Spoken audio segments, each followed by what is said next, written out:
আসসালামু আলাইকুম। এই আমাদের সোহাগে 50,000 টাকা বেতনের চাকরি করে, মাঠে কমাইতে আছে। দেশে খুব জমিদার ছিল বুঝছেন, ওখান দেশে এখন হয়েছে উনি দেখেন ওনার চুলের ভাঁজ দেখেন এখনো কত স্ট্রং। দেশে খুব ভদ্র ছিল উনি, এখন মালয়েশিয়া আইসা এখন রাস্তায় এই যে জ্বালান, মালয়েশিয়ার পাশে জ্বালান বলা হয়, এই জ্বালানের মাঠে গাড়ির তলাটা বাইজা যায়, বলতেছে মাটিগুলা কাটা দিত। এখন সোহাগ বলতেছে কাজের মায়ের বাপ, মনে করেন ওখানে এটা যে সোহাগের চাকরি। সোহাগ কইতেছে, সোহাগ নতুন যে লোকগুলো আইতেছে মালয়েশিয়া তাদের সম্পর্কে কিছু বল বেটা। তেমন কিছু বলবো না ভাই, আসেন সমস্যা নাই। আপনারা যে মিছিল মিটিং করতেছেন বাংলাদেশ তো ঢাকা শহর মিছিল চলতেছে বেটা, আইন হলে আসুক, আসলে বুঝতে পারবেন ভাই আসলে মালয়েশিয়া ভাই টাকা, এই যে ফার্ম এই যে দেখতেছেন এই মাটি কিন্তু কোবাইতেছেন, টাকা খুঁটতেছে, টাকা আছে মাটির তলে ভিতরে বুঝছে। মালয়েশিয়ার টাকা রাস্তা, আসেন সমস্যা নাই, আসেন আল্লাহ ভরসা। মালয়েশিয়ার টাকা রাস্তার মধ্যে ফুটা রয়েছে, তাড়াতাড়ি আসেন, টাকা কুড়ানোর মতো মানুষ নাই।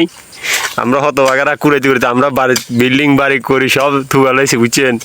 আর পরিশেষে একটা কথা ভাই, মালয়েশিয়াতে 5 লাখ টাকা নিয়ে আসতেছেন খরচ করে, আরো 2 লাখ টাকা সঙ্গে করে নিয়েছেন খাওয়ার জন্য ভাই। এই কথাটা হাসা কইছে আর কিছু মনে করেন যারা আইবেন নতুন মালয়েশিয়া আইনালে মিটিং মিছিল করতেছেন ভাই, দালালরা যে 5 লাখ দিয়েছেন সেটা বাদ, আর 2 লাখ টাকা সাথে নিয়ে জোগাড় করে আইবেন বা নিয়ে আইবেন সাথে করে। কারণ এই দেশে আসলে আপনার ফাঁক করে খাওয়া লাগবে, সব কিছু লাগবে। এই দেশে আপনার আইনে ছাইরা দিব বুঝছেন। তুমি আল্লাহ বিষয় বুঝছেন, এটা সৌদি আরব না যে রাস্তার পাশে আপনার দাঁড়ায় খাবার দিয়ে যাইব, এটা মালয়েশিয়া। সংগ্রাম চলবে, সমস্যা নাই। দেশে কাজ, দেশে এমনি কাজ নেই, আপনি কি কাজ করবেন? আপনারা মিটিং মিছিল করেন মালয়েশিয়া ঢুকানোর লাই। আরে ইচ্ছে ভালো হইব ভাই, অন্য কোনো দেশে যাইবেন, মালয়েশিয়া আইয়েন না। মালয়েশিয়া আইলে আপনাদের জীবন শেষ তো হইব আপনার, কারণ আপনার ফ্যামিলিটাও শেষ হয়ে যাবে, আপনিও শেষ হয়ে যাবেন। অতএব আমরা মালয়েশিয়া আসি আজকে 1.5 বছর হয়ে গেছে ভাই, আমরা বুঝি।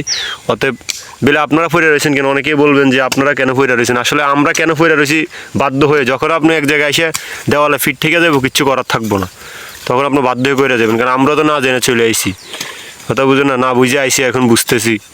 কারণ আমরা আসার পরও কয় মাস বসেছিলাম সোহাগ? 4 মাস। আমরা আসার পরও ভাই 4 মাস বসে আসছিলাম, কিছু করার নাই, কাজ নাই, অফিসে খাওয়ার জন্য তো দেয় না। আমরা 70 জন মানুষকে, হ্যাঁ 125 জন মানুষকে 1 পা ডাইল দিছে আমাদের রান্না করে খাওয়ার জন্য, বুঝেন? তাহলে কি ফাঁক করুন, 1 পা ডাইলে তার কিছু না, সাদা ভাত। যাক, জেলখানার কয়দিনও আরো ভালো খাবার দেয় বুঝছেন, যে খাবার দিছে তারা। তারপরে তারা 20,000 টাকা কাগজপত্র ফেলা, অনেক টাকা নেয়। এজেন্সি এই দেশে যা করে, এখন যেসব বিষয় এটি কোনো কোম্পানি নেই, জাস্ট এজেন্সি, নাম দিব কোম্পানি, এই কোম্পানি সেই কোম্পানি, এটি সব এজেন্ট বিষয় ভাই। ওই যে একসময় বলতো না মানুষ যে গলা কাটা বিষয়, এটি সেম গলা কাটা বিষয়ের মতো। তো যারা আসবেন, এখানে কোনো আপনার বাপ মা নাই, আপনারা মনে করেন পুলিশে ধরলে আপনার এজেন্সি কখনোই যাবো না, কারণ হেরা হচ্ছে বাটপার, হেরা কখনোই যাইব না আপনার ছুটে কিন্তু আপনারে। অতএব যার মাধ্যমে আসবেন একটু বুঝে শুনে আইসেন ভাই, আমাদের মতো আপনারা ফস্তায়েন না। তো এই কথাটাই আসলে আর কি, অনেকেই দেখি মিটিং মিছিল হইতেছে বাংলাদেশ থেকে আসার জন্য। তো এগুলা দেখে ওই যে আমরা সোহাগ, আমরা রাতের রুমের মধ্যে দেখে দেখে হাসি। আসলে আমরা চিন্তা করতেছি আমাদের দেনাগুলো কবে আমরা হুস করতে পারবো। 1.5 বছর হয়ে গেছে, এখনো দেনার কিছুই করতে পারিনি, নিজে টিকে আছি, এটাই বেশি। আর মালয়েশিয়া অতিরিক্ত পুলিশ। আপনার এই দেশের এমন একটা সিস্টেম যে আপনার পারমিট আছে, সমস্যা নাই, বাট আপনি এই ডিস্ট্রিক্টের না, অন্য ডিস্ট্রিক্টের লোক এই ডিস্ট্রিক্টে কোনো কারণে আইসেন বা কোনো কাজ করতেছেন, আপনারা ধরে নিয়ে যাব, আপনি অবৈধ বলে গণ্য হইব। কারণ এই দেশে আপনি ভিসা যে এলাকার, ওই এলাকায় আপনি থাকতে হবে। এই এলাকার বাইরে আপনি যাবেন, আপনি শেষ, আপনার মালয়েশিয়া টিকতে পারবেন না।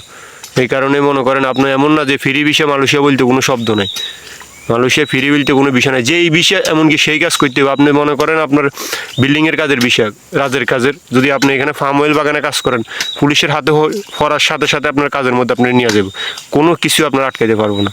তো অতএব ভাই যারাই আসবেন একটু বুঝে শুনে আইসেন, তেমন কিছু আর বলার নাই। তো সোহাগ আর কিছু বলবি? না ভাই, তো সবাই ভালো থাকবেন, আল্লাহ হাফেজ, দেখা হবে নতুন কোনো ভিডিও নিয়ে।